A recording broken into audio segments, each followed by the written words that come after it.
An Introduction to Wireless Network, Part 6. Combining or daisy-chaining multiple devices, Part 1. By now, it should be obvious that you'll need to interconnect all of the basic functional Wi-Fi network component modules in order to aggregate the required functionality.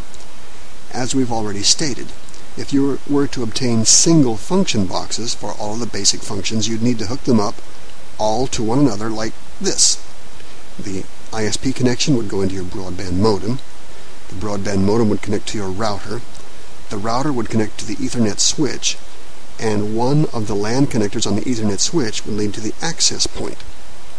That basic logical flow, ISP connection to modem, to router, to Ethernet switch, to wireless access point, is retained regardless of whether the functional lines are contained within separate network boxes or in a single box, and regardless of the names that manufacturers apply to their various boxes. Commencing at the ISP connection, here's an example of that same functionality housed in two separate boxes.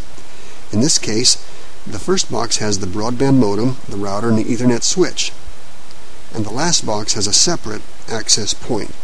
This is a common arrangement, especially if your router is older than Wi-Fi, or if the router is a few years old. It might not have had Wi-Fi in it. You can just add an access point.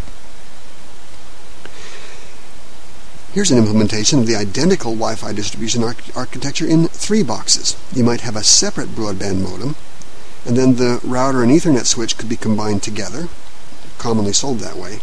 And finally, one of the Ethernet switch's LAN connections is hooked to an external access point. Three boxes.